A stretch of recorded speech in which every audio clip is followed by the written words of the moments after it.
got the press conference first. You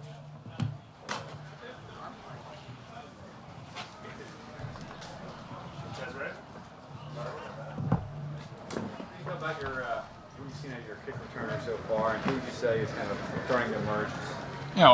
The kick return have done. We've put in a couple more practices on kickoff return, and they've caught the ball very well. But the thing throughout the group is that speed that they have. Once they catch it, they see a crease, they can really hit it. So it was very encouraging for that. And today they got a little bit of the coverage, so they saw a little bit of the lane. So slowly but surely, we're just getting them more confident, seeing the ball, seeing the creases. So I'm really excited about all of them from the top down. So it's going to be good to see them, get some live action in the upcoming weeks. But I'm really pleased with the whole group. Aside from speed, what else does a kick returner have to have? It's not just the kick returner. A lot is the other 10 with the team. We all have to get our blocks. The kick returner helps the blockers out. He can set them up, give them a better angle. So it's really all 11 that have to get it done for have a good kick returner. What's your philosophy on gunners? Is it more about speed? Is it more about technique? What do you focus on when you're figuring out who's the guy? Gunners are like my babies. I love gunner talk, but for the most part, it's the mindset, as I talked about earlier. But when it does come to it, you can't teach speed. If you have speed, use that as much as possible. But we try to give them tools. Tyler's doing an unbelievable job giving them tools, little things here and there, how to get off a vice. But for the most part, it starts in between the ears with the gunners. But for me, really trying to get them to just play fast, not give them a whole lot. There's a couple rules you have to know, but for the most part, just playing fast and having that mindset like, hey, I'm going to go make this tackle or cause a fair catch. When they changed the rules a couple of years ago with kickoffs, and it's really difficult for onside kicks, so you try a couple of them. Are there any teaching points to that? Is it just, how do you sort of get an advantage on that type of play, which is so low percentage? You try to find, different ways to, within the rules, space out everyone. But once again, it's tough. Sometimes you got to get a lucky bounce, but we'll work with Jake and what his best ball is and everything like that, and we'll try to find little schemes here and there, even going back, a couple of years just to find something. But with the onside kick, it's almost like roulette. You almost fit, you have a small percentage, but when you do hit that small percentage, it is a game-changing play and gives everyone that sense that, all right, we can win it still. Being a captain's obviously a big deal. When you're trying to figure out who's the special teams captain, what are you looking for over these next couple of weeks? I think it'll all play out. That's something I'm not really looking for. It's gonna, and I think everyone feels it from the practice, how people play. So we're not really too worried about that because I know when it comes to the games of December, we're gonna have to rely on all 11, everyone on the roster to play special teams. So when it comes to that, I'm sure it'll all play out. It's not a special teams question, but the last play there, what was on the line that made the offense so excited on the field? Do you know?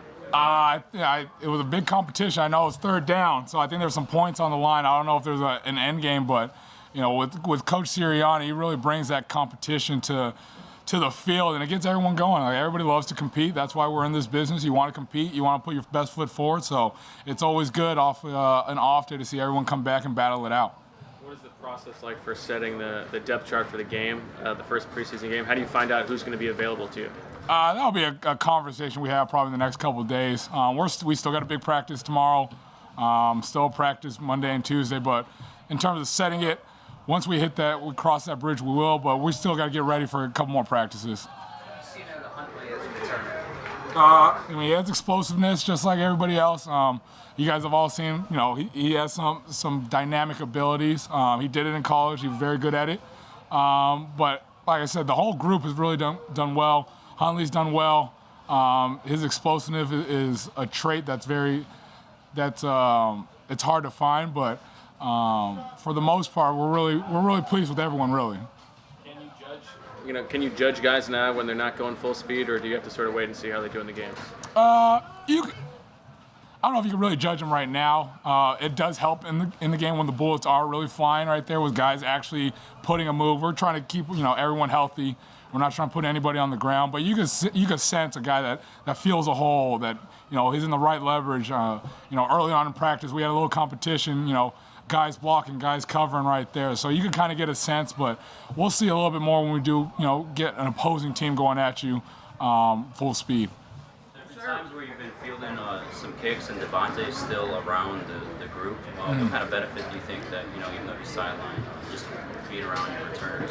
I mean, Devontae, he's a football player. He's chomping at the bit. I mean, and it's always great. Like it's a very tight-knit group in that returners.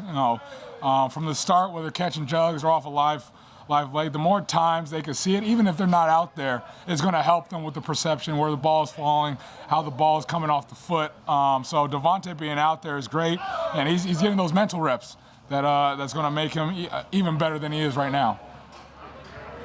You kind of said, Michael, you can get a feel, especially with coverage players. How quickly can you say, okay, this guy's kind of a natural at special teams? How quickly can you pick that up? I don't know if there's like a timetable where you could really pick it up, but you can feel the sense when a guy it clicks. Like you give him a tidbit here and there, and he hits it, and you're like, oh, okay, he gets it. He's going to start using it. So it's more just the confidence of them picking up little tidbits here and there and feeling it out. And it's more of the repetition stuff, just like anybody.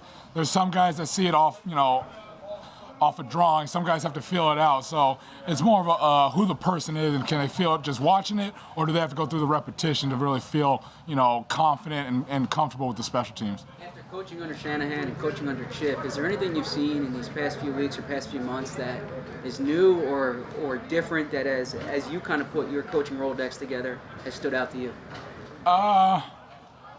It's one of those things where you don't like compare or anything like that, contrast or anything. The great thing about this whole thing is still football. So you all come together, whether whoever is coaching, whoever's the head man is, you come together. It's still, let's get our techniques right.